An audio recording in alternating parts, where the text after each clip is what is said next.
Today, we're visiting the UXO Lao Center to learn about how the millions of bombs dropped on Laos during the Vietnam War are still affecting its people today. Then, we'll be heading to a temple to learn all about Buddhism and meditation from a real former monk. And of course, no day in Luang Prabang is complete without a sunset dinner on the beautiful Mekong River. Let's go!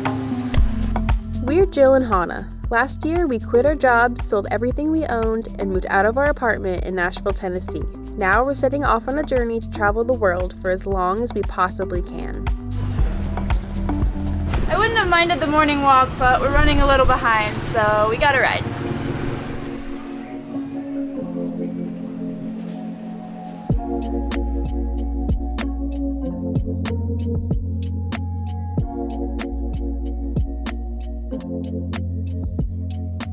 Oh, it's weird to be in here. So, as a result of the Second Indochina War, Laos is actually the most heavily bombed country in the entire world. During that war, the United States dropped more tonnage of bombs here than were dropped in the entirety of World War II total. One person is killed or injured every 2 weeks by the UXO here, but the impact that the UXO has on the community goes even so much farther than each person that is killed or injured, which is already too much.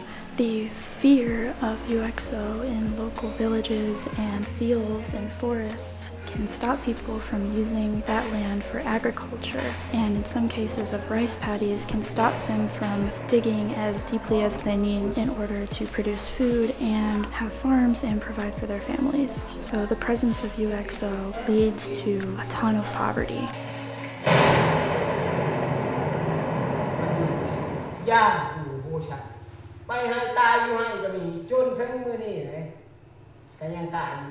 On the other hand, for people who are in severe poverty and are the most desperate, there's a whole industry around collecting and selling the UXO scrap metal to earn a living. Entire families, including the children, will actually go out looking for UXO and risk their lives just to earn the money from the scrap metal.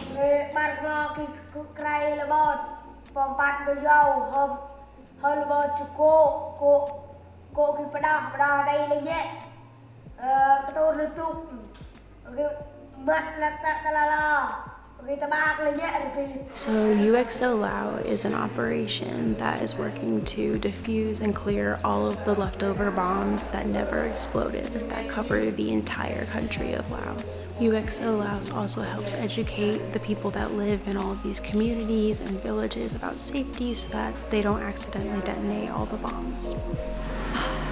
Well, we just finished up at the UXO Center, and it was a very humbling experience, to say the least. It's crazy that something that happened over 50 years ago is still having such a major effect on so many people here. So many people in Laos have to live in constant threat in their lives because there's millions of these bombs that are still just lying in the ground, and they don't even know they're there, and they could explode at any moment, which is just terrifying. And so many people living with injuries and disabilities as a result, not even just from the explosions, but also from the chemicals that were dropped. Children being born with disabilities from those as well. It has such a massive and lasting effect on the community here and their ability to make money as well. And it's crazy to me, I know we learned about the Vietnam War back in school in the US, but I don't remember hearing anything about the US bombing Laos. And the fact that it was a secret, at the time, a secret for a few years, the US literally denied their presence in Laos. That's just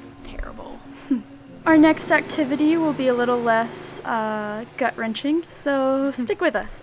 Hey guys, before we move on with the video, I wanted to quickly give everyone the opportunity to donate. Removing UXO is very costly and there is no shortage of need. I have searched high and low, and unfortunately I don't think there's a way to donate directly to UXO Lao online. However, the Halo Trust is another organization that does the exact same work in Laos and in other communities affected by UXO all over the world. And don't worry, we've done the homework. They have a 100% score on Charity Navigator, which means that your money is going to be used exactly how they say it will be used. To remove UXO from the land, to help support the victims, and to educate kids on how to stay safe with UXO. You can use the links below to read about what they do and make a donation, and if you want, you can leave a comment on your donation specifying that you want it to be used in Laos. Thanks everyone!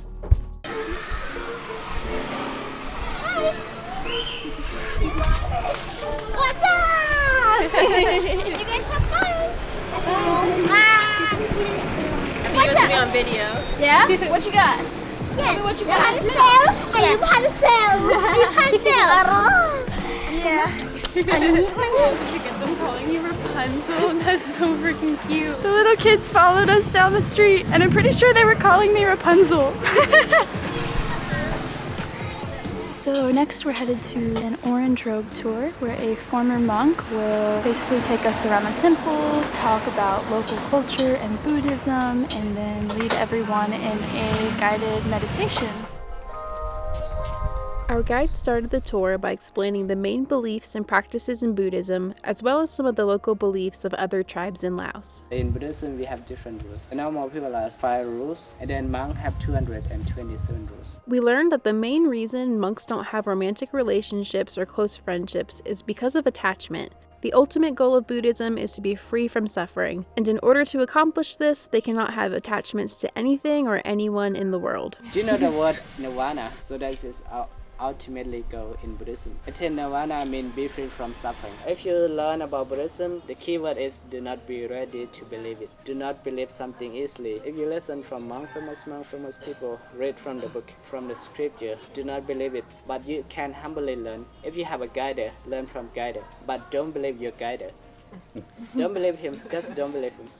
Our guide shared this Buddhist idea with us multiple times throughout the tour. Instead of just believing something you're told, he said to learn, study, and practice it until you experience the benefit for yourself.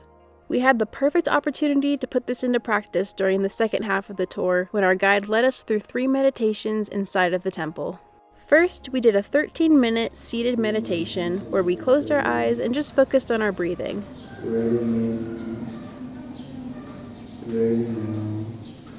Be mindful, be aware. Jill and I have both practiced breathing meditations like this before, so this felt very familiar to us, and the time just flew by. But the next meditation was something we'd never done or heard of before. So for the walking will be a bit different. You try to follow and observe your movement, the feeling from the feet. When you walk, you have to walk slowly. For this meditation, we walked super slow, and it took 9 whole minutes just for us to walk around the circle 2 times.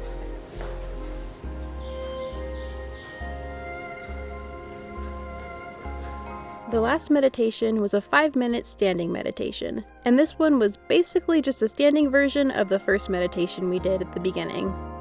Alright, well we just finished up our tour. It was really interesting and we learned more about Buddhism than we could even possibly remember right now. We just kind of talked about it, and our takeaway from it is there are a lot of elements of Buddhism that we feel like can be applicable just to anybody. A lot of great lessons, meditation, a lot of things like that. There's also parts that just feel like religion to it, like any other religion. It was really interesting to learn about Buddhism from a former monk as well, instead of just like reading on the internet. I've learned very little about Buddhism before. And I'm definitely feeling more relaxed after our meditation. I got a little too sleepy. That's because I was already tired, but it was still very relaxing.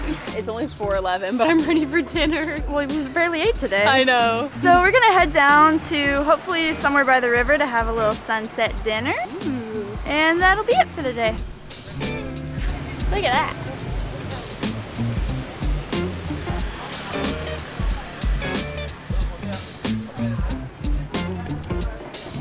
That's not a bad view. I've been craving a sweet tea so hard for like the last week or so. And this restaurant had an iced peach tea on the menu. Hello, Hannah. Oh, sorry, I didn't know you were filming. That's okay. It's time to try peach tea. Are there peaches floating in that? Yes, there are. Whoa. That is narmy. Is it peachy? It is peachy. Some iced matcha, which I have not had since leaving the US yet. matcha. I love being liquidated. Drinking liquids. I took a risk and got spaghetti bolognese. It actually looks pretty fire. I did not take a risk and I got pumpkin soup, but I love it. Very good. Here's to not taking risks. Here's to not seeking discomfort. That was a joke. Let me get you in here. Now you can be in the video too. Thanks. Yeah, it's Joe and Hana, not Joe and Peach Tea. Someone's jealous of the peach tea. I might have to get another one of these. Wow. I mean, you need a lot of food. We did not eat today at all. I can't believe I'm eating spaghetti and drinking sweet peach tea. I'm so happy. In front of this view. As promised to me by me, we got another one. Promise to you by you. When did you promise yourself that? As soon as I started eating the first one. Awesome. The sunsets on the Mekong are unbeatable. They're so pretty with the mountains and the boats. The sky got so like peachy orange. We've been here a while, but it's really nice. Honk honk, honk honk. Well, we learned a lot today. If you're in Luang Prabang, definitely try to go to the UXO Center. It would be an easy thing to miss, but you shouldn't. We're bad at signing off. We are. All we know how to say is stay wiggety. That's all we need to say. Ready? 1, 2, 3, stay wiggety!